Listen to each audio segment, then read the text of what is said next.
Yeah, let's get started. Yeah, so this is the most, this month, it's called Sakadawa in Tibetan. This is the most sacred month of the calendar year in Tibetan Buddhism. So it's when actually Vesak Day, or Buddha Purnima. So in the Tibetan calendar, Buddha Purnima is actually falls on June 4th. So, and it's the 15th day, it's month. So this is, and that's the 15th day of the 4th lunar month.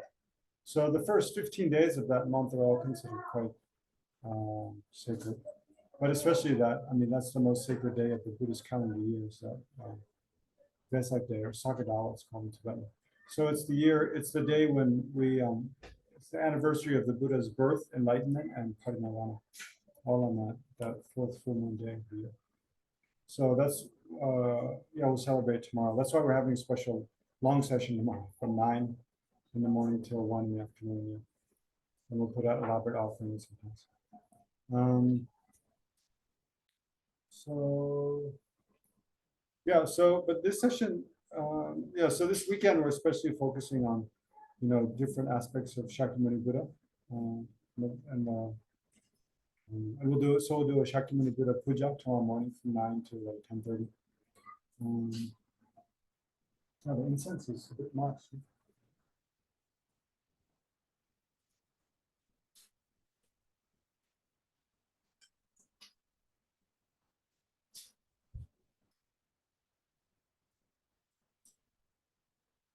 But sometimes there's a danger, even food, like food can become the cause of death, choke on it or something. Offerings can also become the cause of lung cancer.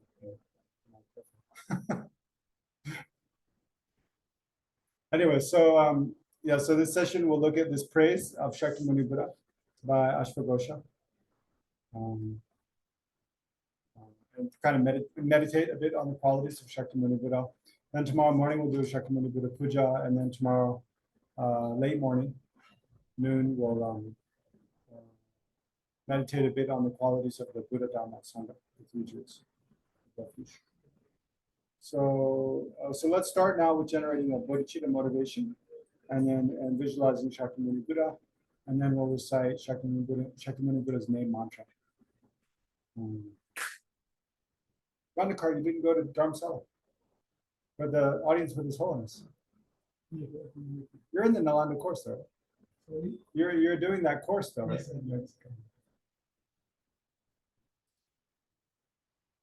all right, so let's yeah, focus our attention inwards and watch your breath, or observe your breath, or another object of placement meditation for a few minutes, for a minute or so.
And then visualize yourself surrounded by all sentient beings, beginning with your father of this life, on your immediate right. And imagine all your male relatives and friends sitting together with you, to your right and behind you.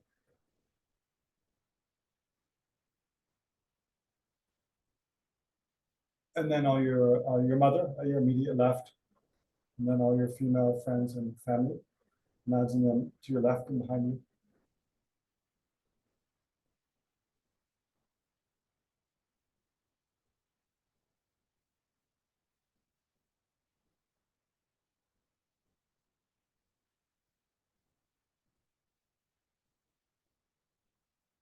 And then imagine those who you're most prone to become angry with, who you're most likely to become angry with. Seated directly in front, facing towards you.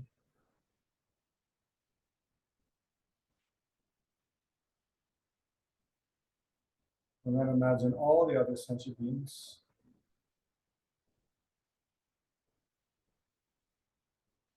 who don't fall in the category of friend or enemy. Imagine them all seated around you as vast as space.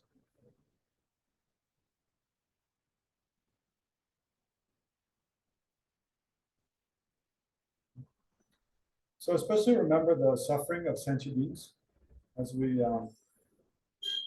we celebrate the Buddha's birth, enlightenment, and parinirvana. Then we should remember that the whole purpose the Buddha came to the world and taught the Dharma was to free sentient beings from suffering. So remember, as Prince Siddhartha, before he fled the palace, that was kind of the catalyst that propelled him to take up a spiritual path was the contrast between the pleasurable life he enjoyed, but finding it somehow fundamentally dissatisfactory, and then seeing the suffering that all others experience, the sufferings of sickness, old age, and death. Recognizing that that's a universal experience that all sentient beings have. And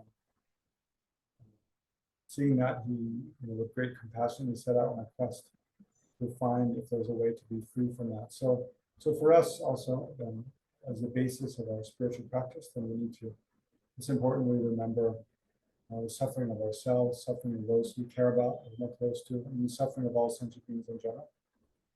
So let's take a minute and just think about the suffering of all sentient beings. And then similarly generate a wish to free ourselves and others from suffering.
And then visualize Shakyamuni Buddha in the space before you at the height of your eyebrows, or the height of your forehead, about 2 meters distant.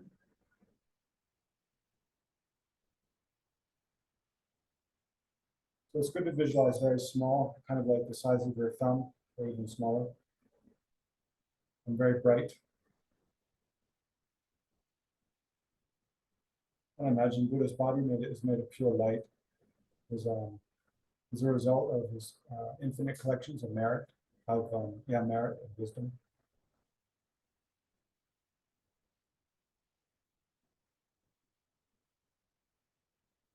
So Buddha sits upon a golden throne, embellished with jewels, on a fully open lotus blossom. Upon that is a sun disk and a moon disk. And upon that represent those three representing the lotus, sun, and moon disk, representing renunciation, great compassion, bodhicitta, and wisdom realizing emptiness. Then upon those sits Shakyamuni Buddha wearing the robes of a fully ordained monk, saffron colored robes. With his right hand in the mudra of touching the earth, his left hand in the mudra of meditative equipoise, with the palm face up in his lap, holding a begging bowl filled with blissful nectar of immortality. His eyes are long, half closed. His lips are ruby red. His face is radiant like the full moon. His hair is blue-black in color, each hair tightly coiled to the right. He has a crown protrusion or vishnisha on the crown of his head. And from every pore of his body, light rays radiate out in all directions.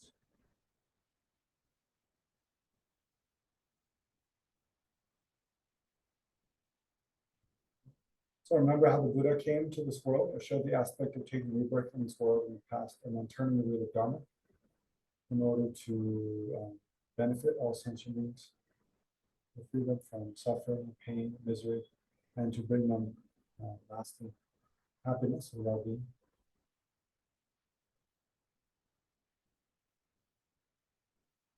So we can also remember how Buddha is a faultless guide on the path to enlightenment, because from within his own experience, in that life, not relying upon another, by his own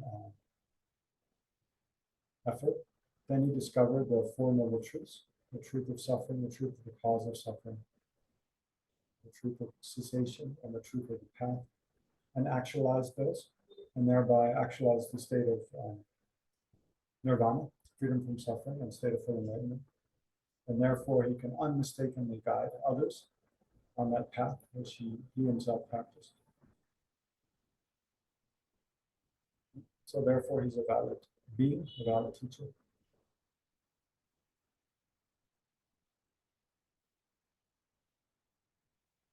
So we can recite Buddha's name mantra 3 times, first 3 times, and then visualize a white light rays purifying ourselves and all sentient beings seated around us.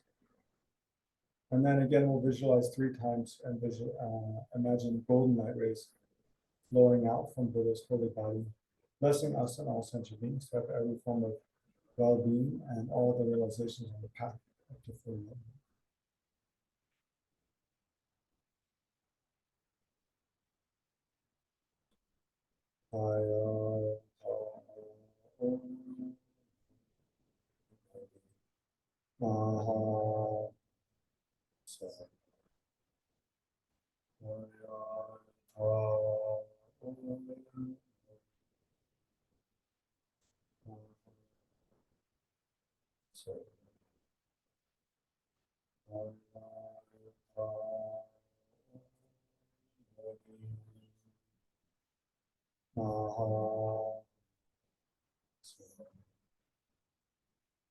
So imagine you and all sentient beings visualized around you are completely purified of all forms of suffering and the causes of suffering, negative karma, and afflictive emotions. They're completely eliminated by this blissful white light radiating from Buddha's holy body.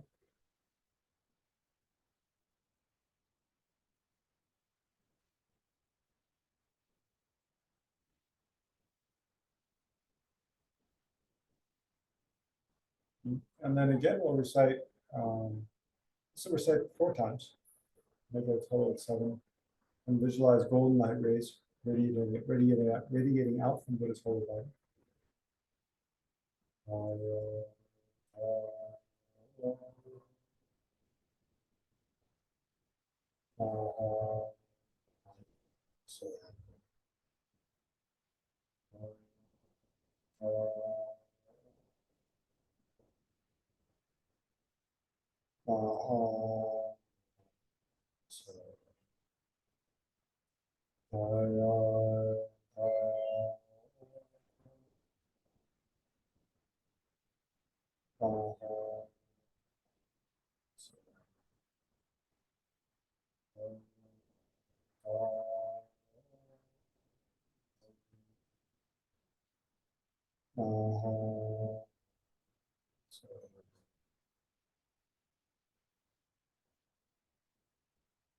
So imagine you and all the sentient beings seated around you, beginning with your mother, father of this life.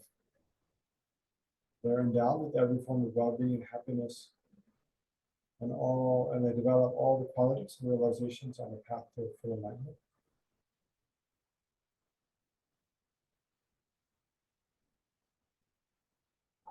And then you can imagine an emanation of Shakyamuni Buddha, emanations of Shakyamuni Buddha radiate out, and one absorbs into you and absorbs into all the other sentient beings around you.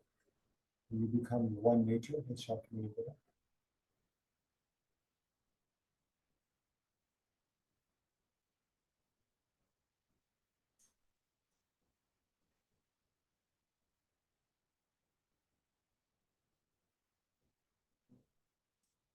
Okay, so you can relax your attention now. So we're going through this, looking at this hymn by, well, it's a little bit ambiguous. I think it's by Ashwagosha, actually. It says in the copy I sent, it says by Matrceta. But I think in the past, some of the Tibetan translators kind of mixed. They seem to be the same person, actually, but two different names, Matrceta and Ashwagosha. But Ashwagosha, I think, Venerable Lectin, I think, introduced last week. But he's one of the most famous ancient poets of ancient India, Ashwagosha. But most people in India have heard of him, Ashwagosha. Yeah. Apparently, in Sanskrit, he's considered one of the greatest poets in Sanskrit. So anybody, and then after him, people who wrote, whether Buddhist or Hindu or whatever, people who wrote poetry in Sanskrit, they would look to his poetry as an example.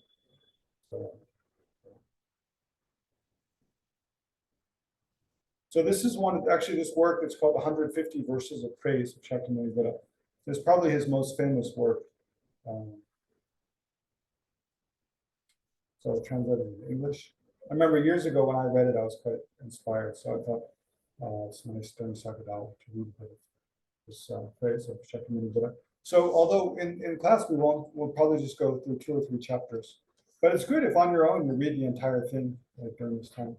It just takes, I don't know, half an hour or so to read through it. It's quite nice. Okay, so we're on chapter 3, in praise of incomparability.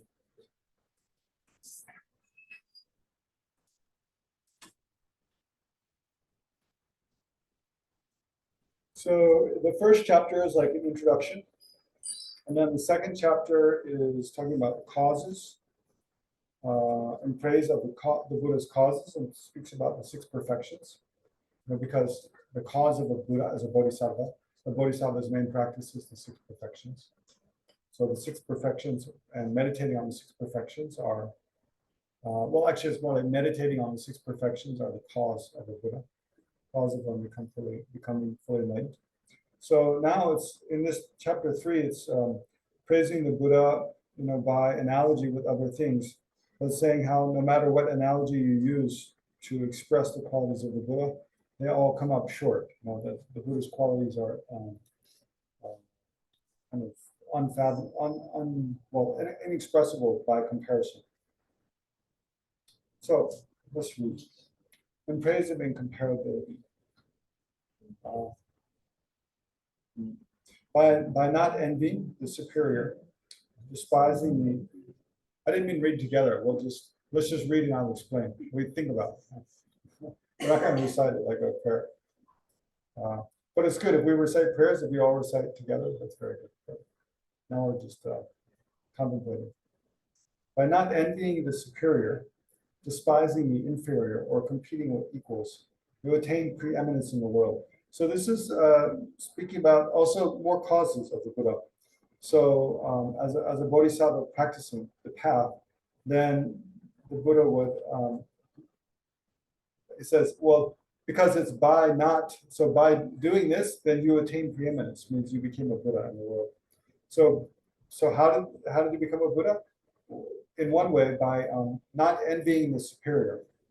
So not envying the superior means not having jealousy, or seeing someone who you think in some way they're maybe more wealthy than you, more famous, more powerful, or have some particular qualities they have more of than you. So as a, imagine so ordinary people, we tend to look at those people and be jealous, be like, oh, I wish that I had that, and then maybe try to find some fault with them to put them down in some way so that we don't feel lower than other people, right? So so that becomes an obstacle in the path, right? Because it generates negative attitudes in us. Whenever we see someone that maybe is, somehow superior to us in some way, and when we try to put them down, it becomes a negative thing. Or we envy them, then it causes us to feel bad about ourselves. Feel like, oh, I'm not as good as them. So rather, we should recognize, people who have just worldly things like, fame or wealth. Recognize it's not really a substantial cause of happiness. Actually, a lot of times it's the cause of many more problems. Um, but then people who do have more spiritual qualities than us, like better ethical discipline, or just more happy or more kind and more generous than us, then rather than being jealous, rejoice in their qualities, and and think, how can I become like that? How nice it would be to be like that, and rejoice and use them as a role model that we aspire to be like. So that's how the Buddha would act, he was on the path. So by not envying the superior, and not despising the inferior. So this is another one we have to be mindful of whether we do or not, is when we see people who maybe are in some way inferior to us, maybe in some way not as intelligent, not as experienced, not as educated, don't have as much money, maybe just don't kind of behave as well, not as clean or whatever. So rather than despising them, seeing them as ourselves as higher, them as lower, and kind of having also just like a disgust for them, rather we should generate compassion. We wish to help them, to do something, to do what we can to help them, have a more comfortable life, to be a better person in this life and future lives as well. So we should generate compassion for those who in some way are inferior. And not competing with equals. So with our peers, those who are similar to us in different ways, especially on the spiritual path, then not competing with them, like trying to always be better than others, but rather recognizing that we can work together to mutually help each other become better people, as we like to be.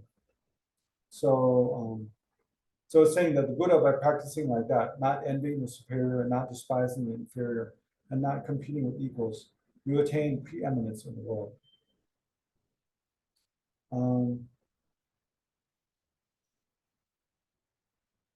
Maybe before we go on, I thought, why don't we stop to meditate a bit, especially on that verse, just for a few minutes to try to reflect, because here when we're reading these praises about Shakyamuni Buddha, on the one hand is to understand how the Buddha, what are the Buddha's qualities and how did he achieve those qualities.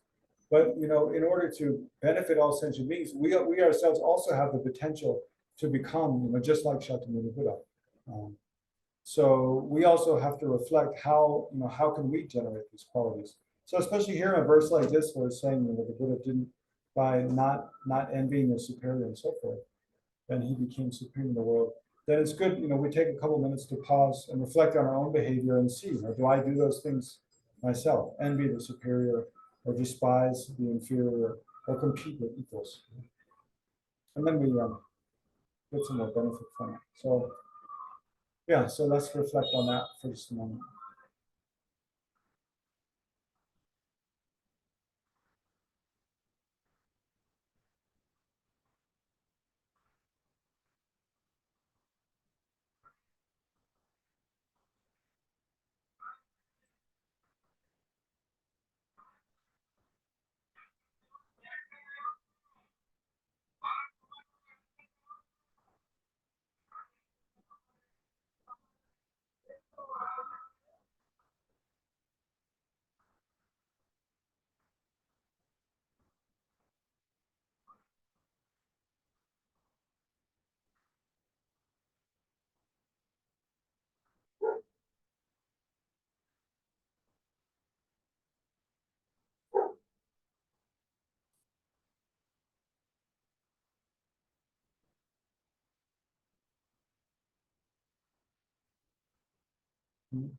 And then if we see any of those faults in our own behavior, then how can we How can we change? How would we like to act differently?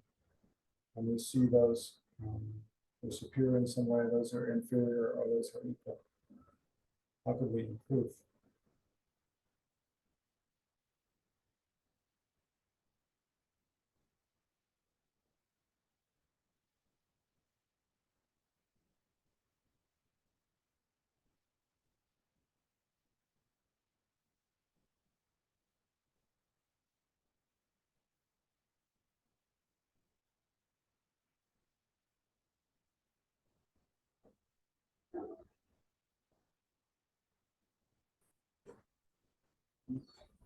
Okay, so let's look at verse 28. You are devoted to virtues for their own sake, not for the rewards that come from them.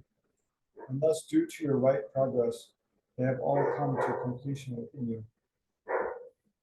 Yeah, so this is quite an important one, to you were devoted to virtues for their own sake. So it means you were committed to developing qualities within yourself just for that sake itself. Being generous just for generosity's sake, not thinking that all the rewards I'm going to get, all the good karma I create, and then like the prosperity that I'll achieve in future lives by being generous in this life.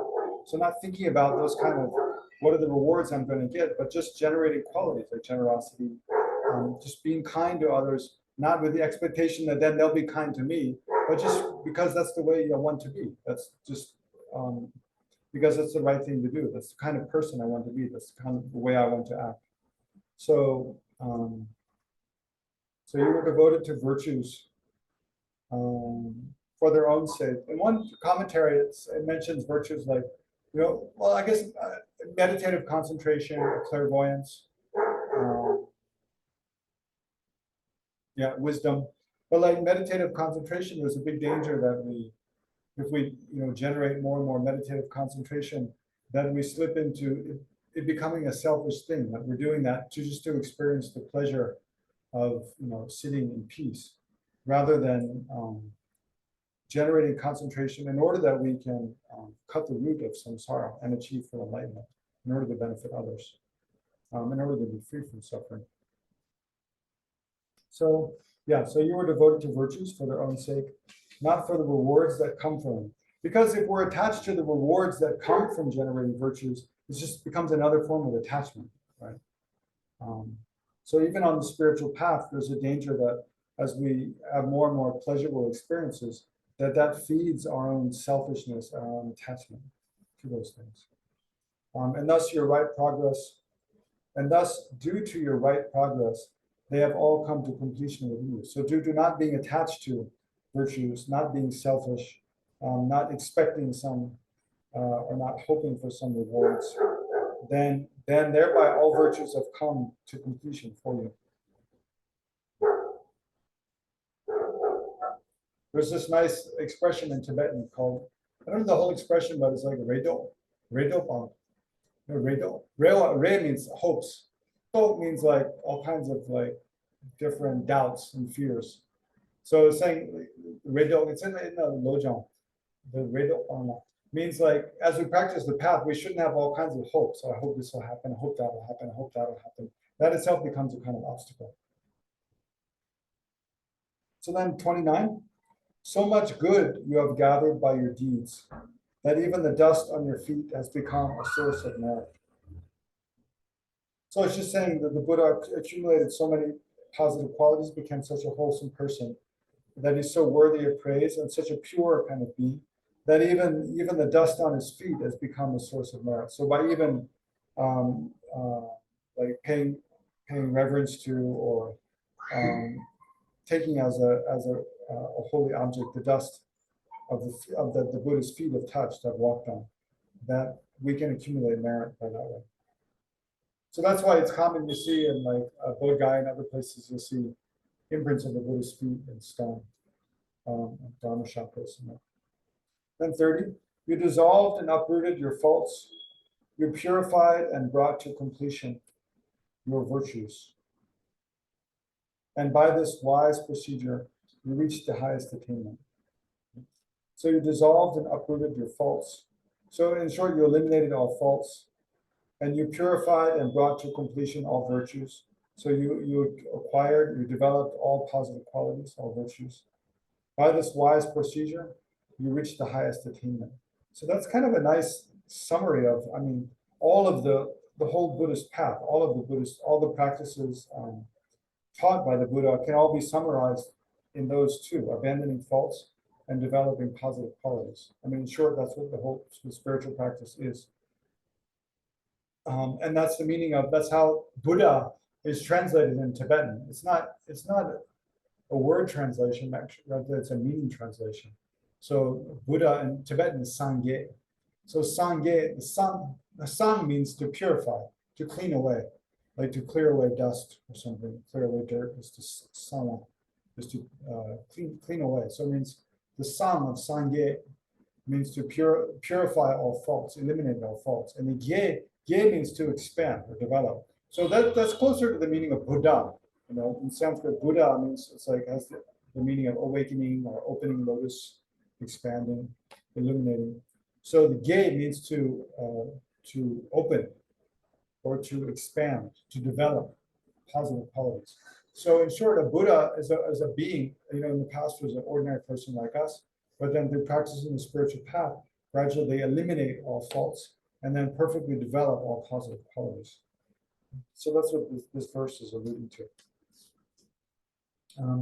Then verse 31, you struck at faults with your might so that not even their shadow or their imprint lingers in the depths of your mind.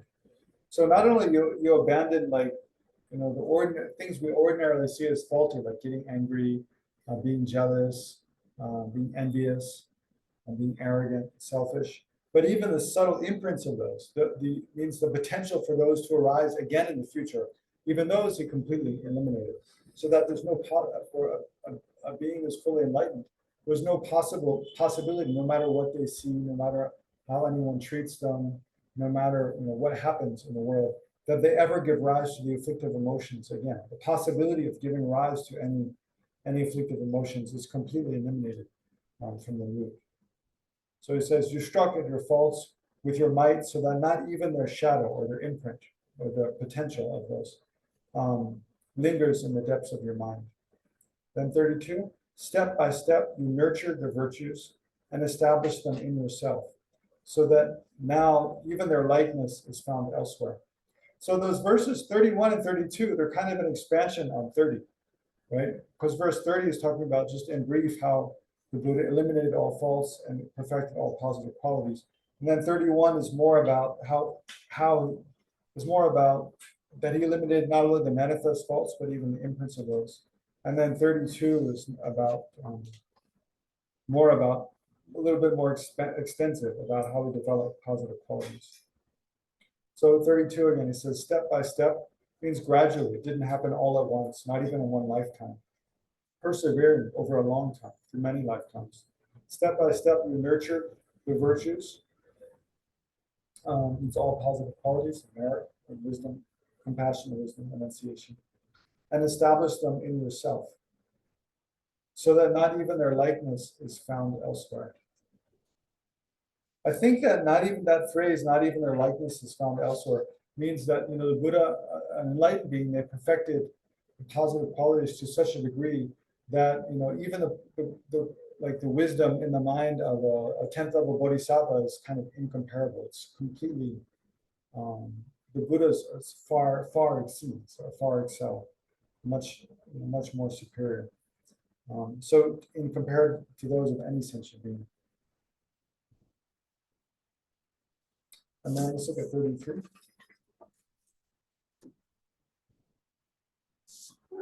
All worldly objects of comparison can be damaged or obstructed, limited by time and space, easily acquired. How can they be compared with your virtues, virtues unrivaled, unapproachable, stable, unceasing, unsurpassed? So these two verses are kind of the heart of this entire chapter. I'm going to explain the title of the chapter. Why any worldly object is not suitable to compare with the qualities of a Buddha. Because, and he gives four reasons for them. So it's all worldly objects of comparison. So one, they can be damaged or obstructed. I think they can be damaged, or they can be obstructed, we count that as two, or limited by time and space, and easily acquired. I don't know, we have to think if that's true in all cases. Well, I mean, even like, think about some of the things that are usually used as comparisons for the Buddha, like the full moon, or the ocean, or the Ganga River, or the sun, yeah, or a lion, elephant. All those are used as comparison because the lion is supreme among animals. So, but all of those, can they be damaged or obstructed? Yeah, like the moon can be obstructed by an eclipse, but eventually it'll be destroyed. No? The sun also eventually it'll burn out. It won't last forever. But think about, comparisons to the Buddha's qualities, though. Will the Buddha's qualities ever burn out like the sun? No, like once you become enlightened, you exist forever. and the quality, the benefit that you radiate to other sentient beings goes on forever. There's no end. I mean, why? Why is because essentially the Buddha as a being was realized the truth, realized the ultimate nature of phenomena, all the emptiness, the shunyata, the ultimate nature of all things, and they automatically and continually abide in that realization. And then, seeing that all sentient beings suffer because of their minds being obscured from seeing that truth, then they continually, engage in activities to lead sentient beings to realizing the truth that they themselves have realized. So, because that truth, the fact that all phenomena are empty of independent existence or existing from their own side, that truth it never is destroyed. It never changes. It never alters. It never goes away. So that's why later in the praise he says, if there's anything that we can compare the Buddha with, it's the Dharma, which the Dharma has different meanings, but here it's mainly that ultimate nature of all phenomena. That's the only thing that can really be like a suitable comparison for the Buddha. Yeah, I think that's one of the. That's one thing as we become more and more familiar with the Buddhist teachings and gain more and more experience. Our idea of what in my own experience, it's one thing I see is our idea of what a Buddha is. It changes, and so our idea of what our own potential is, it changes over time, and not quickly, like slowly, because it's quite difficult to understand. Like emptiness, it's not easy to understand. Your understanding of it as it develops. Also, your understanding of what a Buddha is develops, and how it's possible to become enlightened, and how it's possible for me or another person to become enlightened. All of that kind of, and then your compassion for others who don't have any connection with that path at all, and thereby they're obscured, and thereby are trapped in suffering. That also develops. All kind of develop together. So all worldly objects of comparison can be damaged or obstructed, like the light of the sun can be obstructed. Even an ocean can be, polluted or limited by time and space.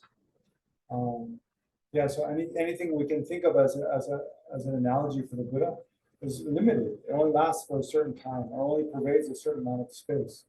So the Buddha, a Buddha's enlightened mind is unlimited. It pervades all of space. It cannot be obstructed by any ignorance or any afflictive emotion, and it can't be damaged by anything. And it's not easily acquired. So then in the next verse, 34, how can they be compared with your virtues, the virtues that are unrivaled, unapproachable, stable, unceasing, unsurpassed?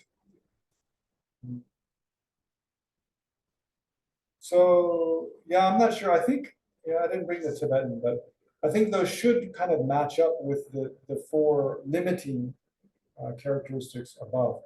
But here in the English, it doesn't really match up very well. So virtues that are unrivaled, unapproachable, stable. So stable is like the opposite of being damaged. Something that can be damaged is not stable. Unceasing is the opposite of being limited by time and space, especially time. Something that's unceasing is not limited in time. And then unsurpassed, I don't know, something. In short, I think that the Buddhist qualities are the opposite of I mean, they're unrivaled, unapproachable, stable, unceasing, unsurpassed, but also they're, not able to be damaged, not obstructed, not limited in time and space, and not easily acquired.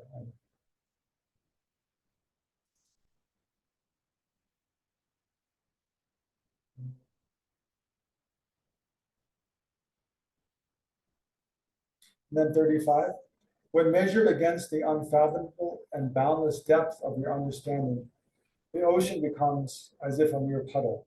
Yeah, so now he's going to elaborate on that, looking at different analogies, different things, the ocean, the sun, the moon, and so forth, and showing how they're not suitable um, objects of comparison with the Buddha.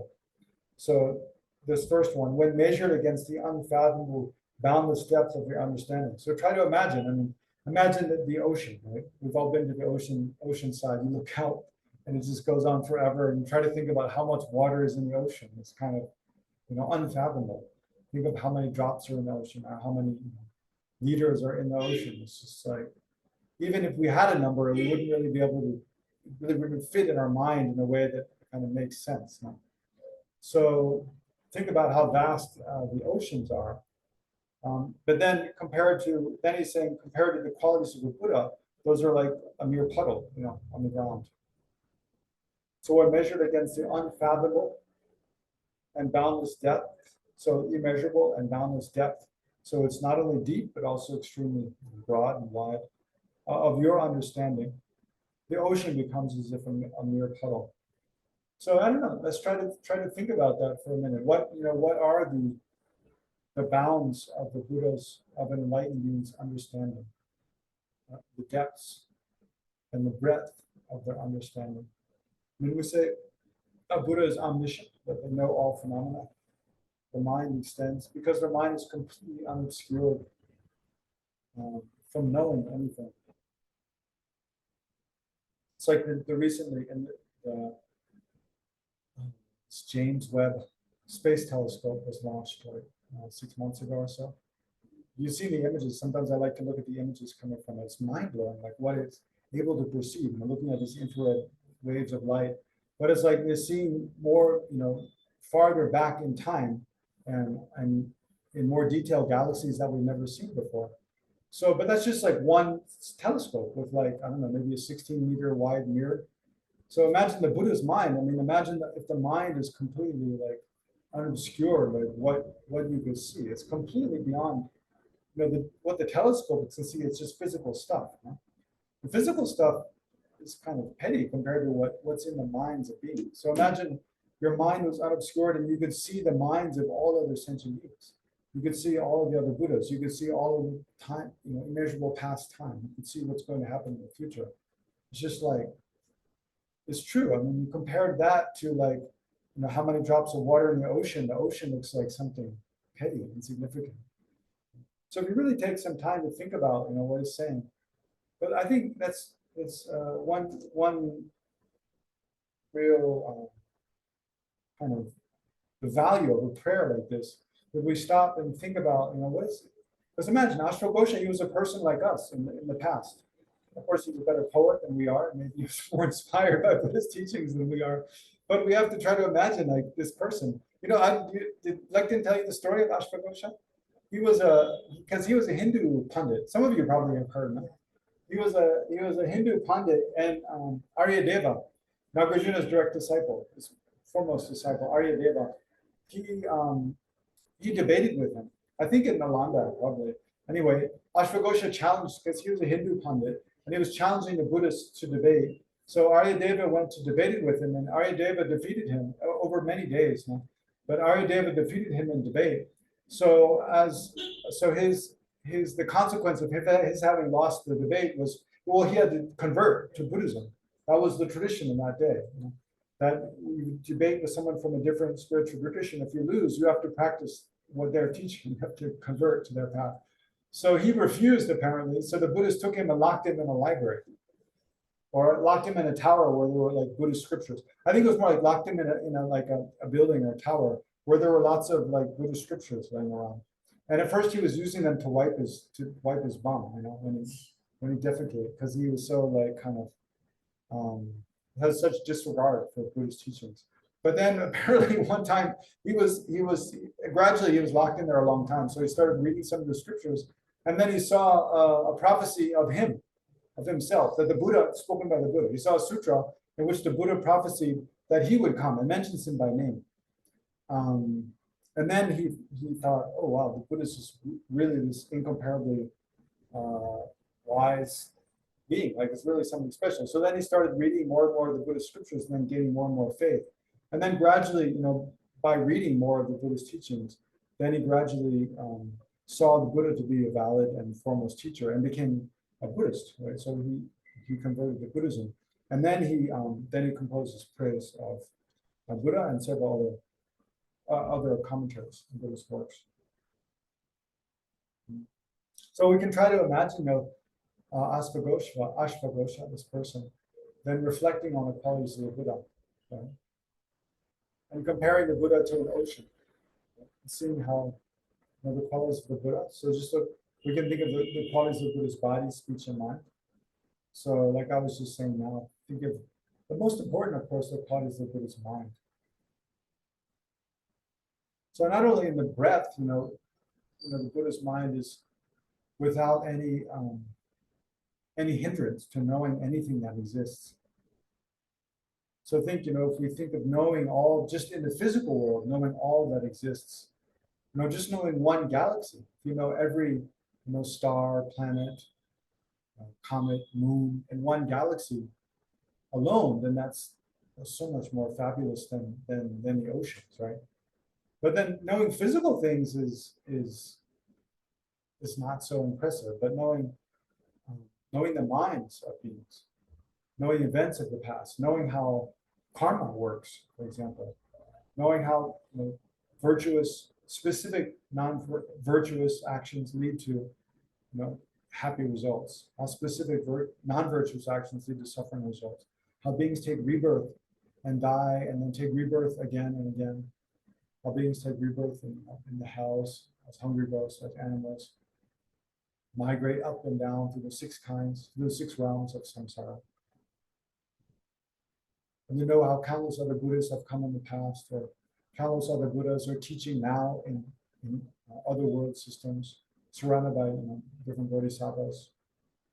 So to know all that is just like unbelievable. Not to mention having qualities like compassion.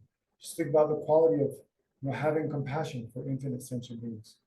Then compared to all the drops of water in the ocean, it's far, far superior. So when measured against the unfathomable and boundless depth of your understanding, the ocean becomes as if a mere puddle. When matched with your calm equanimity, the firmness of the earth seems like the quivering of a flower petal, right? So very interesting, huh? The firmness, we think of, the earth is usually, when we speak about the Buddhas or other beings, meditative equipoise, we say it's as firm as a mountain. But Ashvaghosha is kind of going way beyond that, saying, compared to the firmness of your equipoise, the earth, the greatest mountain, like I think Mount Kailash or Mount Everest or something, a huge mountain made of stone, then although it's huge and very heavy and stable and doesn't move, but compared to the firmness of the stability of the Buddhist meditative equipoise, it's just like a flower petal, just kind of shaking.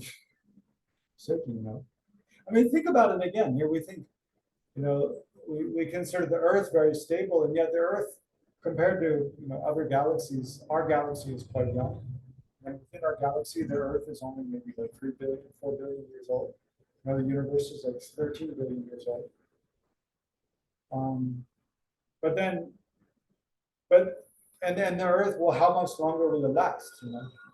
That I haven't heard a prediction. I'm not sure, but it said eventually, because our Earth orbits the sun, and the sun's gravitational pull is what's holding it in orbit. So gradually, probably our Earth will spiral into the sun and burn up. So then it'll be gone. Even the Mount Kailash, Mount Everest, they'll be just like dust being tossed into the garbage can or something, burned up. So they're not that stable, actually. If you think about long term in terms of billions of years. And our, what now, I mean, even now modern scientists are saying that's one of the most exciting discoveries of the James Webb Space Telescope is there are whole universes that seem to have been fully formed like only 500 million years after the Big Bang, or 300 million years after the Big Bang, which is previously thought completely impossible.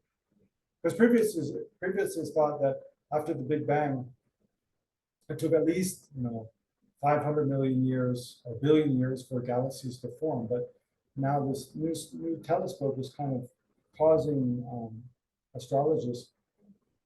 astronomers to totally rethink what happened after the Big Bang, and rethink the possibility that actually the Big Bang wasn't the beginning of the universe. Of course, logically, in Buddhist logic, it doesn't make any sense that something could come from nothing. So there had to be something before the Big Bang. So even the Big Bang, though, 13 billion years ago, in terms of the Buddhist idea of time has no beginning, so existence has no beginning. So again, like the Earth, no matter how stable it is compared to, once a person becomes fully enlightened, their imperturbable stability of the mind, equanimity of the mind, the ability of the mind to focus on any given object and to remain there, focused there without being disturbed, and then the mind also not being disturbed by anger, worry, fear, confusion, anxiety. So the Buddhist mind, of course, is not disturbed by any of those things, and that peace of the mind, equanimity of that mind, will never change. It will never be disturbed by anything. So in that way, it's 13 billion years is like finger snap. It goes on forever, and benefiting sentient beings. So when matched with the calm equanimity, the firmness of the earth, when matched with your calm equanimity, the firmness of the earth seems like the quivering of a flower petal. Beside the radiance of your wisdom, which destroys the darkness of ignorance, the sun does not attain even the brightness of a firefly. So there again, it's like shrinking the ocean down to a puddle in comparison to Buddha, shrinking the earth down to a flower petal, shrinking the sun down to a firefly. So it's true. So we have to think, is that true or not? If so, how? Like, what is he talking about? So again, think the radiance of the sun, yes, our sun, well, compared to countless other suns in our galaxy, it's just like one sun in one corner, in one arm of our galaxy, which is kind of an average small galaxy amongst, actually when we look up in the night sky, not from Bangalore, we can't see much, but if you go out in the countryside where there's no lights, you see the sky filled with stars. Actually, each of those mostly are galaxies. They're not one sun. No? They're mostly one galaxy that's very far away, so it looks like one point of light. But each of those galaxies contains, hundreds of thousands, millions of stars, like our star.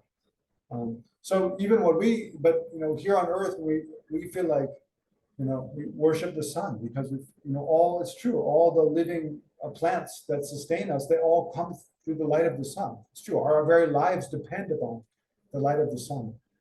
So the sun seems like this huge, and imagine if there was no sun, if we didn't have any sun, we would live in eternal darkness, right? So and coldness would be very cold.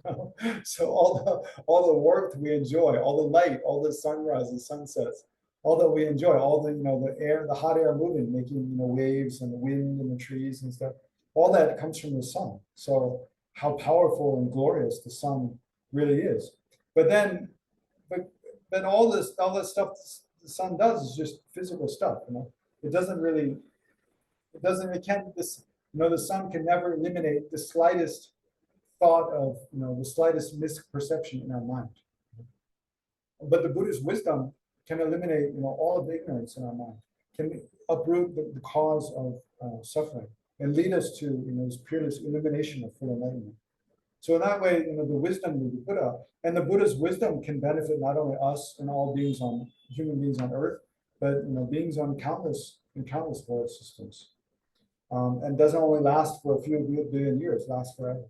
So besides the radiance of your wisdom, By thinking about all the benefits of the wisdom of the Buddhist mind, how much that benefits us.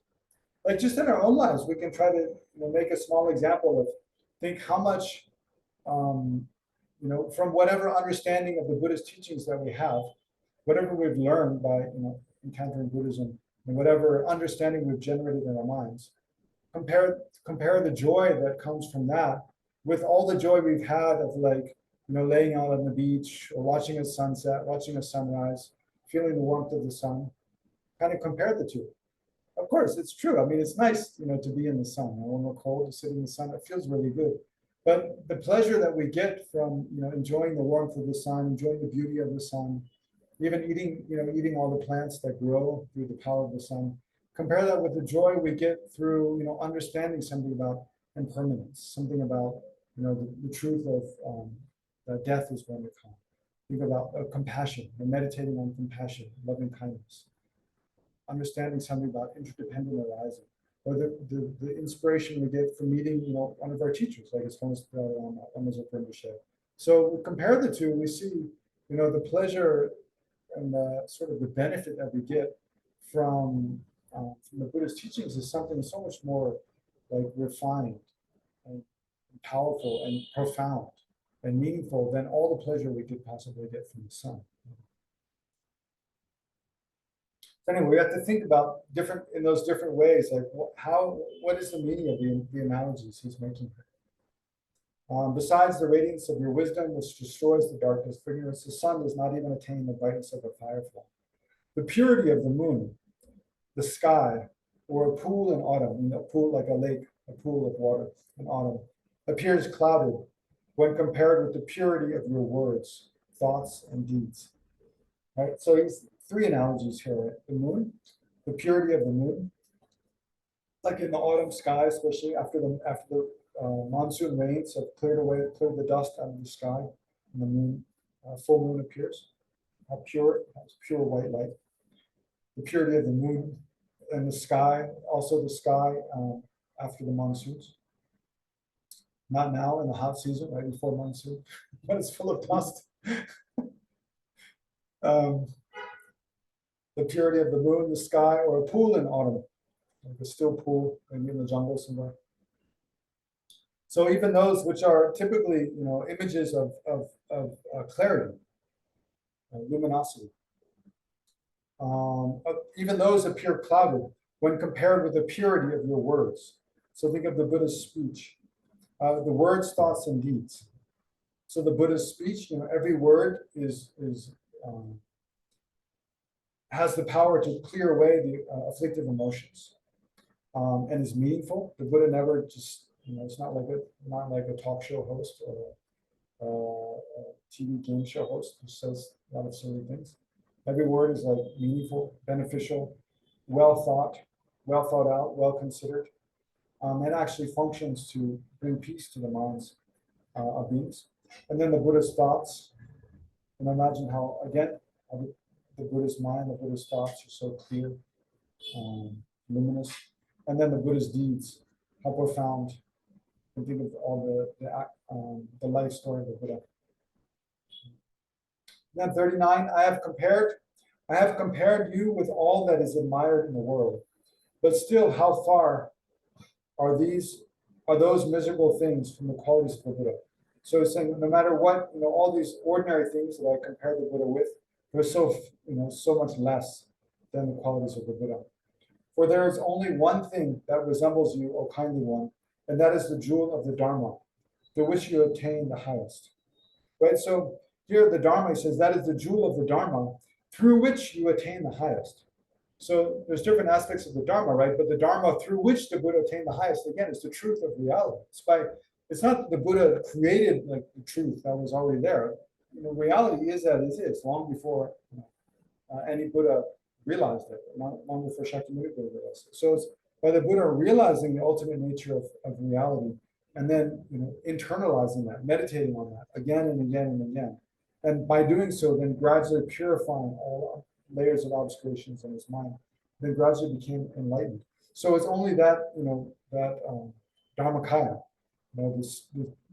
the sphere of truth, or the sphere of reality, ultimate nature of all phenomena, which is, every phenomena has its ultimate nature. Each of us as a person, our emptiness of inherent existence is our ultimate truth.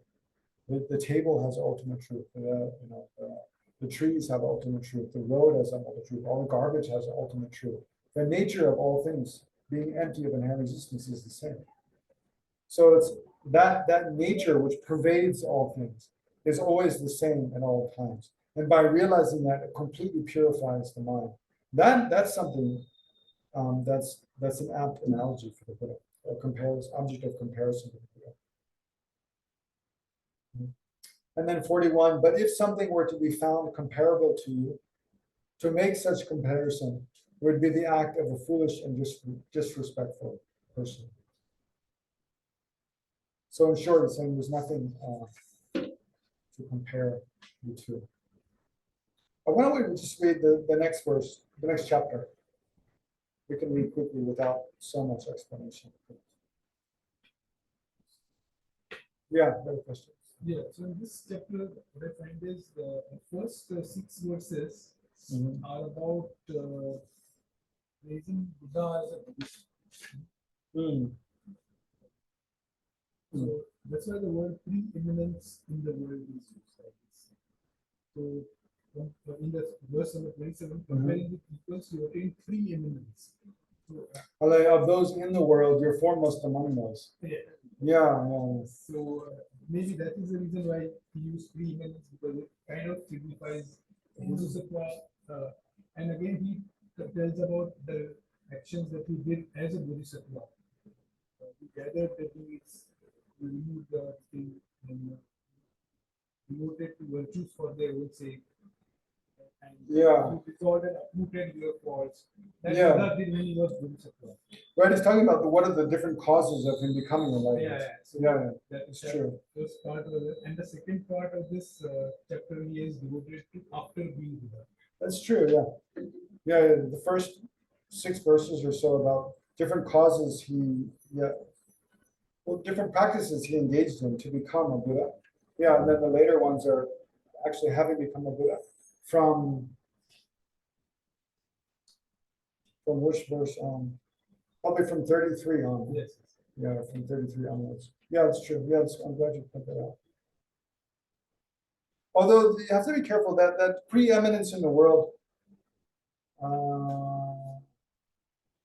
because by not envying the supreme, despising the fear, competing with equals, you attain preeminence. So, because it's talking about the result, you attain preeminence in the world. So, preeminence is one step before eminence. Yeah, it's true, but I don't think you can. See, that's with the English terms, you can't take too literally, because it's an English translation of. In Tibetan, it's Choe. Zambuling, Jijing, Choe. But Choe means main one. So it doesn't, main one more has the meaning of like eminence, actually, the foremost. Like, like a common epithet of the Buddha is, what is it? The foremost among the two-legged. You know that phrase we usually recite before the teachings? You're the, among the two-legged, you're the foremost. He says it's a similar kind of epithet here.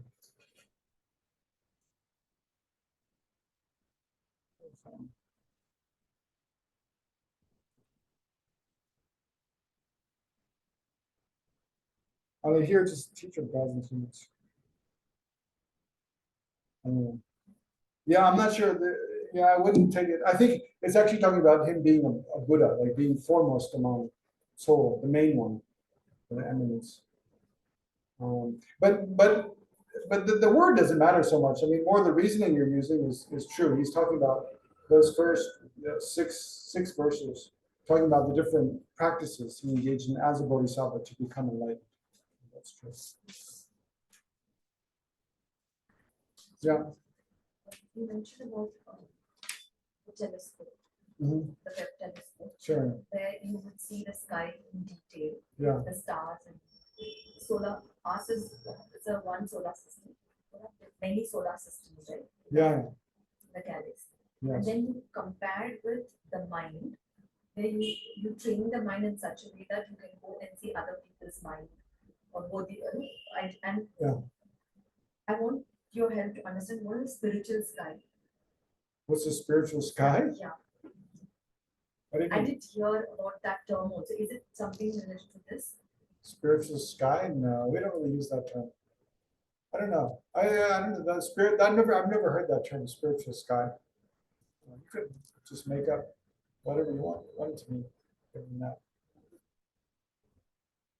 It's more like a sphere of reality. I mean, I don't know. One of the teacher had mentioned that our spiritual sky will be. Oh, really? One teacher here? Captain. Oh, really? Oh, yeah. He mentioned, but I missed the next day class. That's not a formal, like, technical term that has a specific meaning. Maybe he was just. Is it the mind sky or something? Mind sky. Yeah, I mean, the sky is like an analogy for the mind, like the space of the mind. You can imagine. I mean, the mind doesn't have a physical space. It's definitely not in sutra, but you can imagine, like as thoughts arise and perceptions arise in the mind, it's similar to like things arising in space and then passing away. So there's like a space of the mind. It's like a space in which different experiences arise. Whereas, the ordinary physical space is like a sphere in which physical objects arise and pass away, like that. And then if you have access to other people's minds, some of the other people's minds, then it's like, it's expanded to know, their minds. And then imagine like a Buddha who can see all people's minds, just like we can see objects in the room around us. And predict the future also, like something is going to happen. Yeah, that's one of the most controversial kind of assertions about the qualities of the Buddha is that he can know the future. That the Buddha is not necessarily male, right? So that a Buddha can know the future. But then it leads to the doubt. Does that mean the future is already predetermined? What does that mean that they can know the future? It's not sure, yeah. But it's probably more like know all the sets of causes and conditions that exist now, and through different combinations of those, know all possible outcomes, and then the probability of each. Something like that would make sense now. Yeah, because the future is not predetermined. We don't know what's going to happen. If that was the case, then it wouldn't matter what we do. Then it's pointless to try to do anything. So our actions do make a difference because the future is not fixed. So training the mind, we can do the astral traveling or something. You meant. Yeah, I mean, there's astral travel. Yeah. Would you like to do that? I need to practice a lot. Train the mind. Do. Yes. Yeah. Dream yoga. Try it. Dream yoga is kind of where to start. Although I don't really know much about it. Okay. Any other questions on those verses in chapter 3? Okay. Let's read one more chapter then. In praise of wonders. Your victory over Mara evokes wonder in people, but considering your great virtues, I think this is but a minor thing.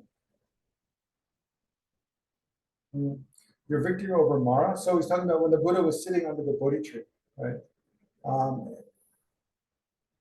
Maybe it describes a little bit below. But first Mara tried to tempt him. No? First, Mara tried to, I forget which was first. At one point, attacked him with weapons and appeared in the form of like kind of ghosts and evil beings trying to like attack him. And then the Buddha wasn't afraid. And then the Mara appeared and like beautiful like dancing women, tried to seduce him, but the Buddha was totally disinterested, didn't give rise to attachment. And then the Mara also appeared as like a teacher and tried to tell him that the path he was following was wrong. So it's at that point that the Buddha touched the earth and said, no, the path I'm on is the true path to enlightenment. I take the earth as my witness, and then he touched the earth with his finger, and then the earth kind of trembled and rose up. So that's why Shakyamuni's Buddha is pictured in that mudra. So your victory over Mara evokes wonder in people. But considering, so that's like a wonderful thing, amazing, your victory over Mara. But then considering, your great virtues that you went on to achieve in the rest of that night when you became enlightened, all the virtues of a fully enlightened being, I think this is but a minor thing. Yes, let's look at the footnote.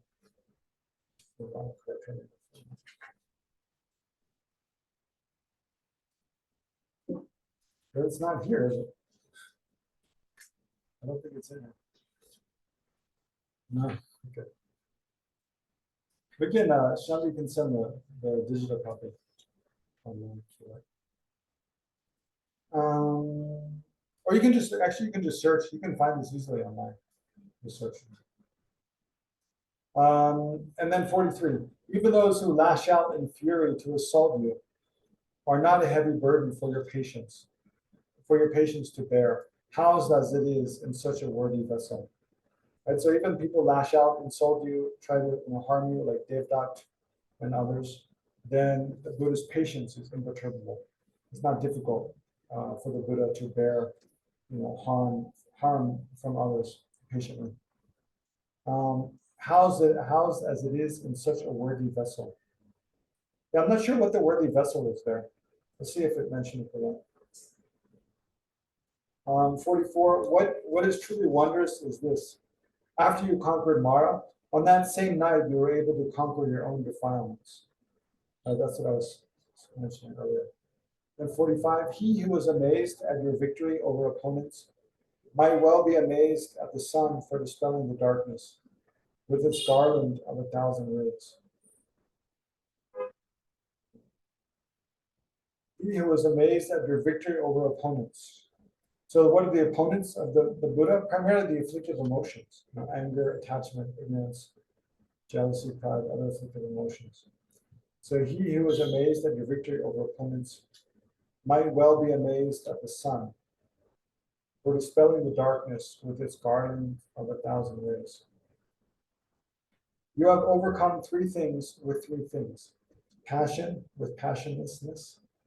So passion means like attachment, greed, jealousy, passion.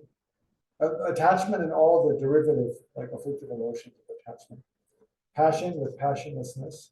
Anger with love. Ignorance with wisdom. Good deeds, I don't know. Yeah, that 47 should be down. The spacing is on it. So you have overcome the three things with three things. Passion. So yes, saying how the Buddha's overcome the three root afflictive emotions. Passion with passionlessness. Typically, the attachment of passion is attachment. And what are the antidotes to attachment? Contentment and having few desires.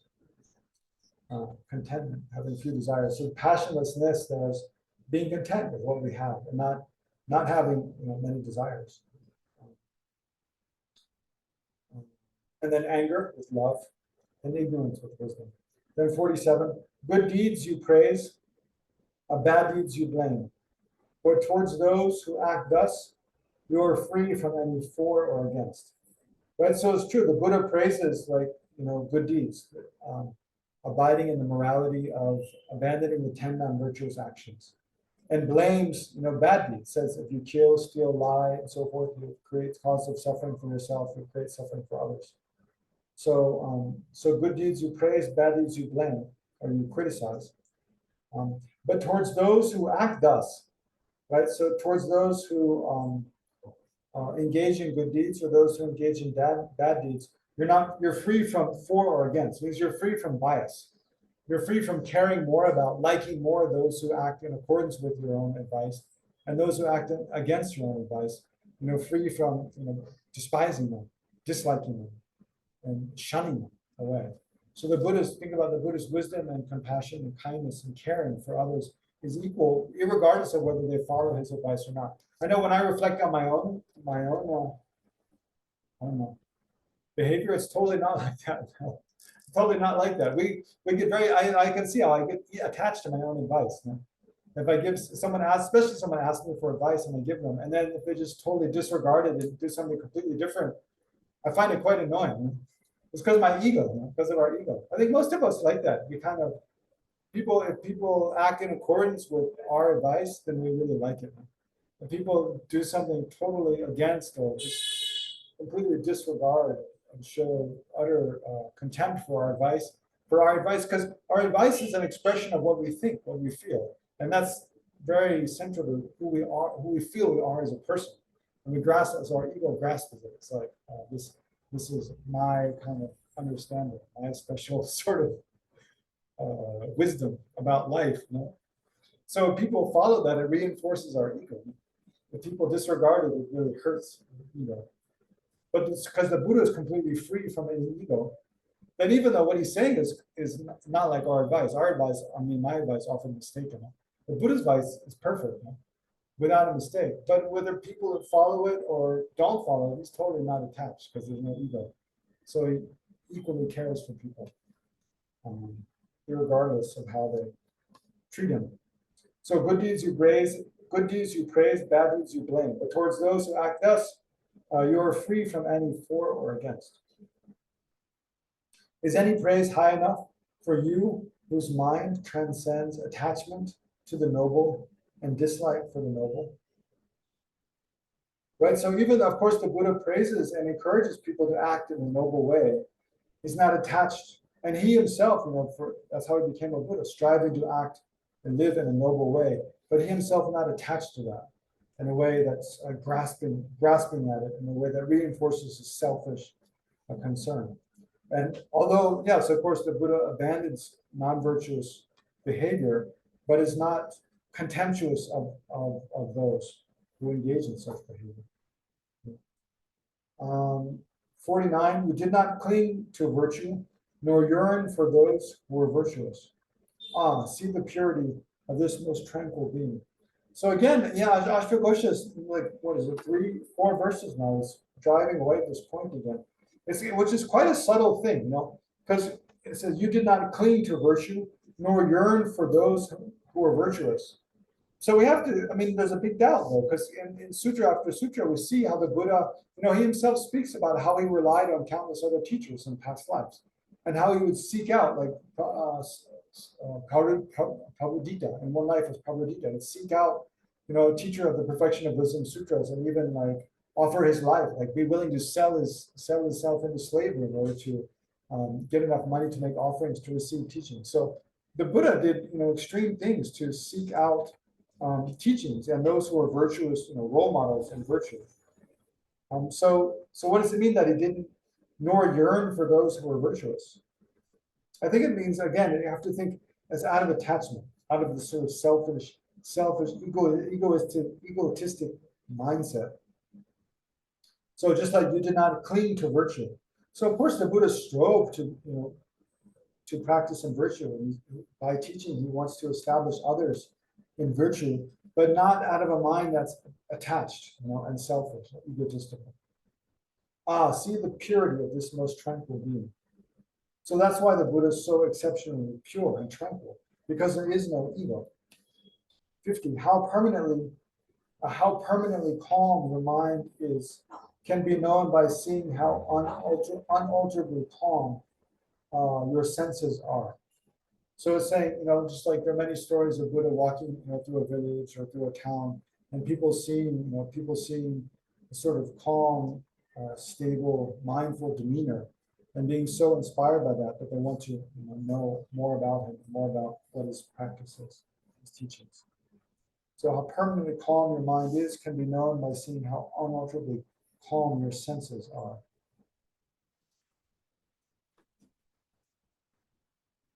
Today I traveled back from Dharamsala. So this morning I was on the overnight bus last night from Dharamsala to Delhi. And then this morning, so I got down at Kashmiri Gate and then took the metro to the airport. And always the New Delhi metro station is always like really packed. A lot of people. Generally, that time in the morning, it was like 8, 9 in the morning. There's a lot of people on the metro, but especially there's one area in the New Delhi station because you have to transfer from the airport metro line to the no. I was coming back. Right? It's from the yellow line from Kashmiri Gate. You go to the airport metro line. So you have to walk through sort of the middle area of the New Delhi station. And there's one area. It's always just like super packed with people. So this morning it was totally like that. It was like totally packed. But that's the time when if you're not careful, you start to get kind of irritated, disturbed, and kind of like, looking around everything and get sort of all agitated. So it's good to think about those situations. Think about, how the Buddha walked through the metro station, completely focused and calm, and full of compassion, and just imperturbable. I did okay, but not like a Buddha, I'm sure. Okay. Then 51. Even the foolish acknowledge the purity of your mind. The goodness of your words and deeds reflects your pure thoughts. So I don't know, this one makes me think of, in many sutras and scenes from the Buddha's life, you see him being challenged by non-Buddhist teachers or kings or wise people. So even though they don't accept the Buddha as a teacher, still they have respect for it, because they can sense kind of the purity of his mind, the goodness of his heart. Just like the Dalai Lama, even the Dalai Lama, of course, not everyone is going to be, become a Buddhist and a follower of the Dalai Lama, but even many people in the world today who are not, not Buddhists, not interested in Buddhism, but by just meeting His Holiness Dalai Lama, seeing how he speaks, how he conducts himself, they have a lot of respect for him because they feel something very pure about his mind. So even the foolish acknowledge the purity of your mind, the goodness of your words and deeds reflects in your pure thoughts. Okay, so any questions about that chapter? Otherwise, we'll stop there for today.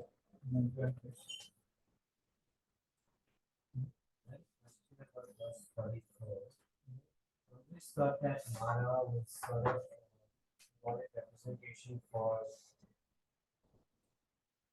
tribes. Yeah. Here it says that first you open Mara and then you open again. Yeah, Mara here is, Mara, sometimes it's just symbolic for the defilements, but oftentimes Mara appears as like an actual person. It's like a personification of forces of evil in a way. So in the Buddhist sutras, and that's another kind of big doubt.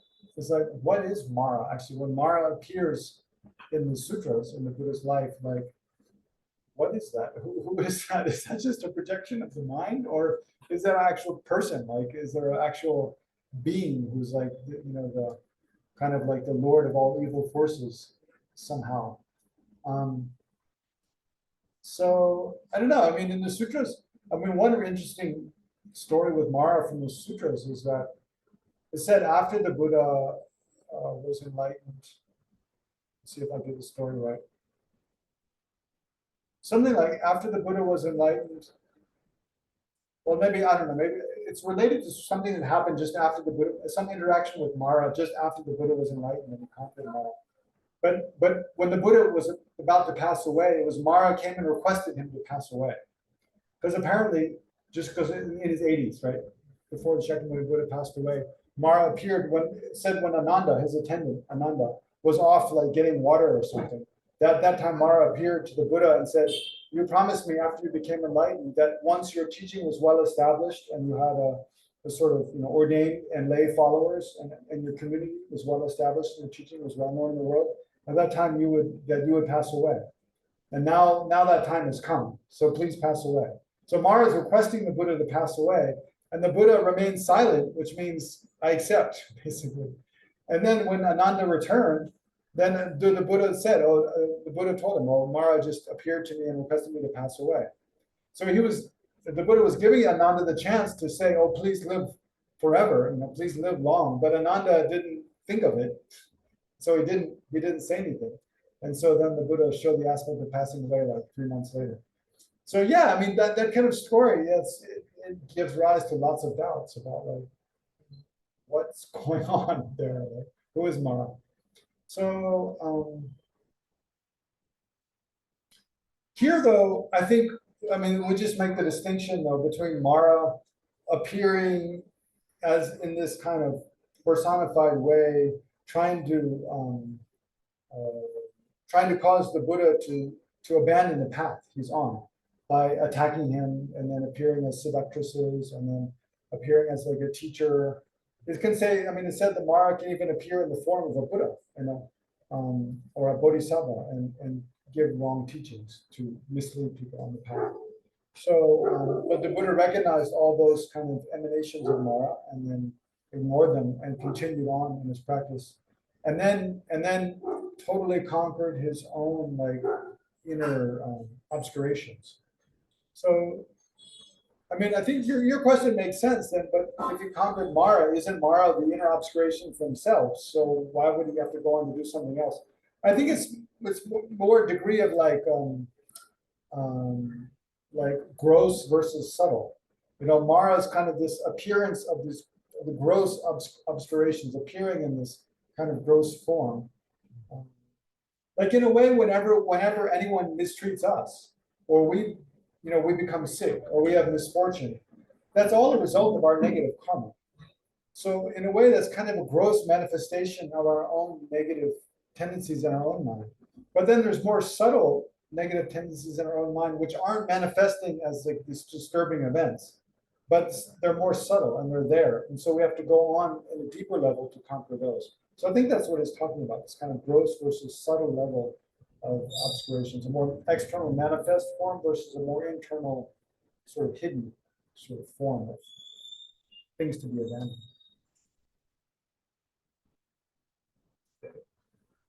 There are also multiple forms of Mara. For example, in some of the scriptures, it is written, Mara is son of God.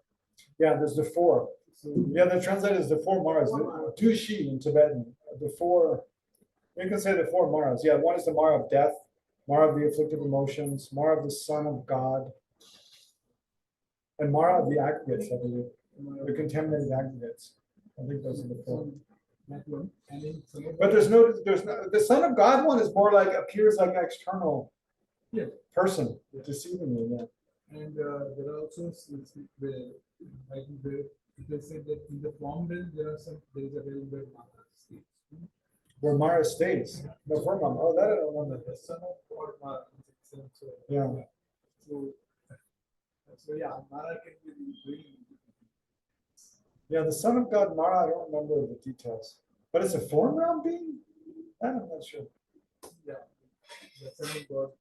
So gods are in the form realm. And desire realm. There's desire realm gods.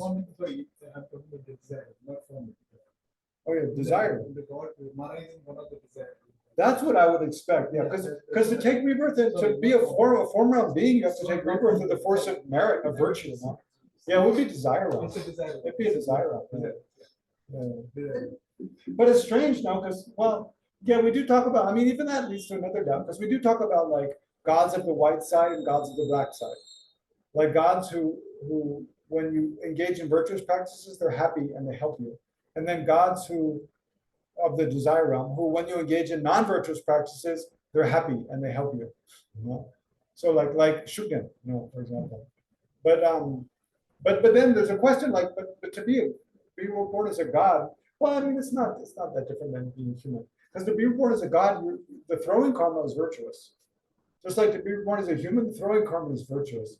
But just like they're humans, who although they've taken human rebirth to the force of some virtuous throwing karma, still they're very malevolent. They engage in all kinds of like harmful actions, terrible, cruel actions.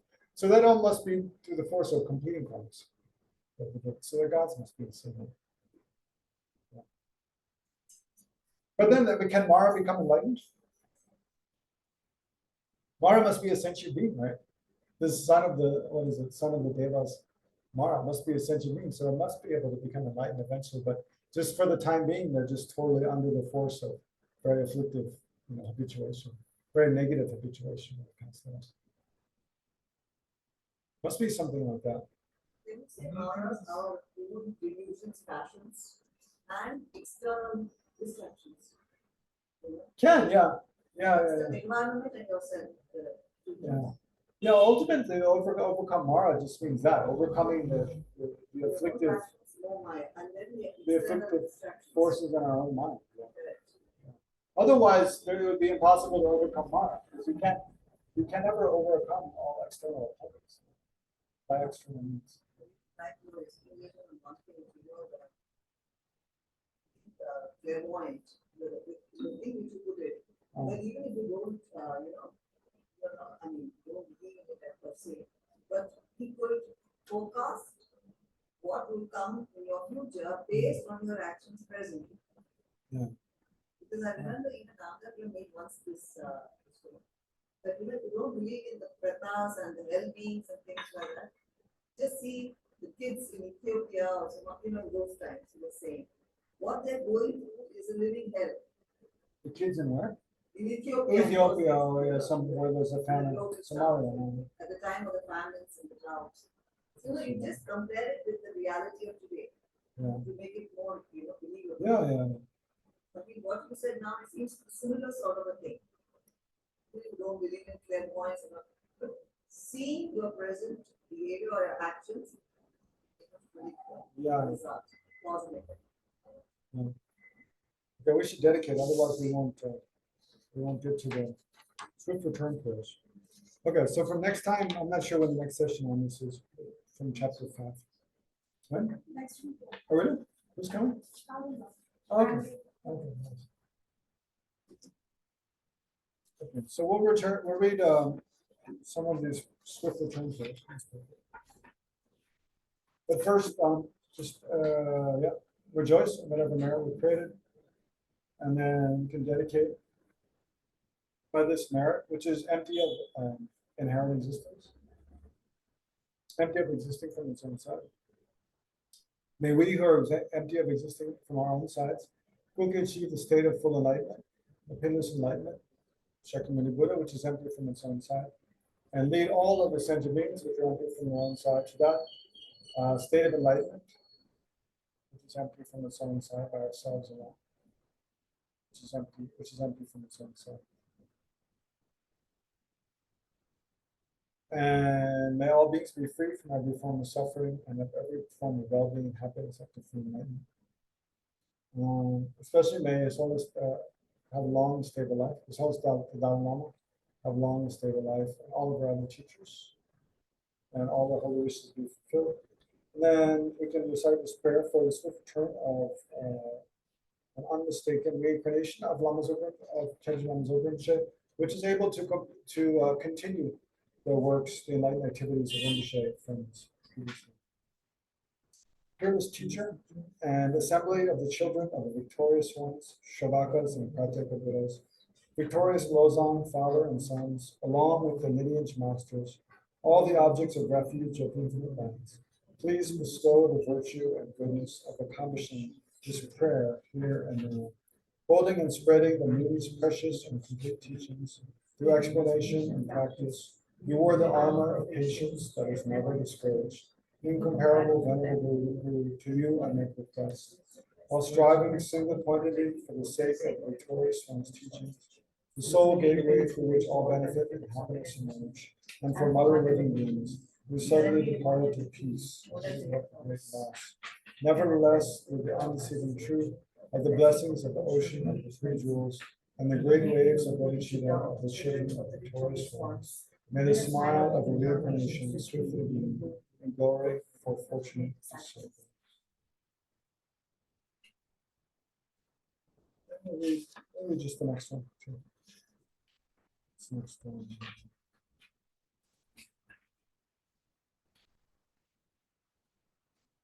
Guru, think of me. Guru, consider me. Gracious Guru, care for me. Good Guru, most precious and kind, do not deprive us of our compassion and refuge. Listen and consider this heartfelt prayer made by a tormented disciple. Guru, you embody the blessings of the Buddhas of the three times. We may rest in great bliss, equipoise within the dhatu of anandrit and luminosity. Yet the playful dance of your loving compassion can emanate in myriad ways. The swift appearance of your magical wisdom of the power. The time has come for you to care for us once again with your affectionate compassion. I invoke you, I call upon you, I implore you on behalf of all beings. Arise, arise from the Dharmakaya. Do not rest in Kachara or other pure celestial realms. Rather, to benefit the Buddha's teachings and all living beings, swiftly return to the southern continent to spread the Buddha Dharma of study and realization. Quickly return to guide us pure wretched beings, such as the desperate cry of us, your disciples. Return so that we may actually behold your presence and receive the blessings of your enlightened guidance, speech, and mind. all violations, errors, mistakes, and broken samaya that we have made in relation to the spontaneously present awakened body, speech, and mind and activity.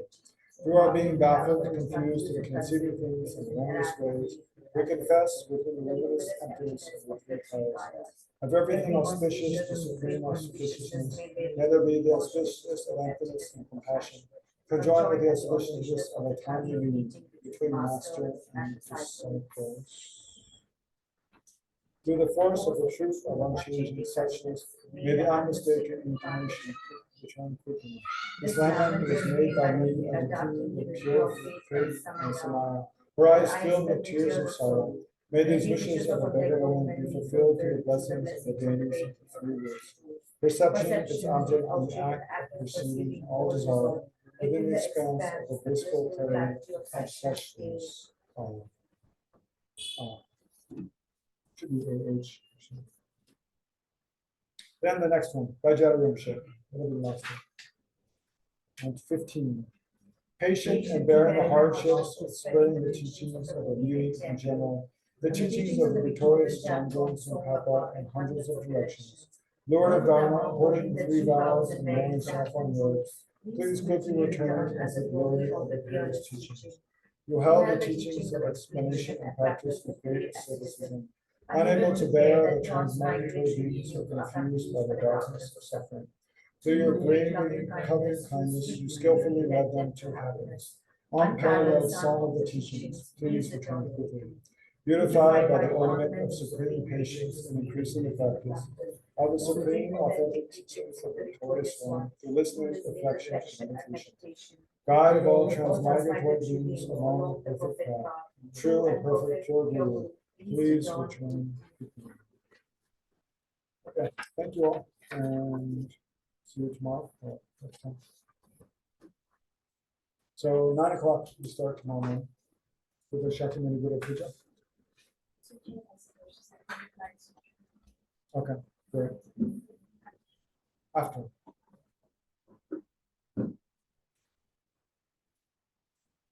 And then what is it? I give a talk on the 3 jewels of refuge from 11 to 1. Yes. Okay. Enjoy your evenings. We have some tea coffee snacks.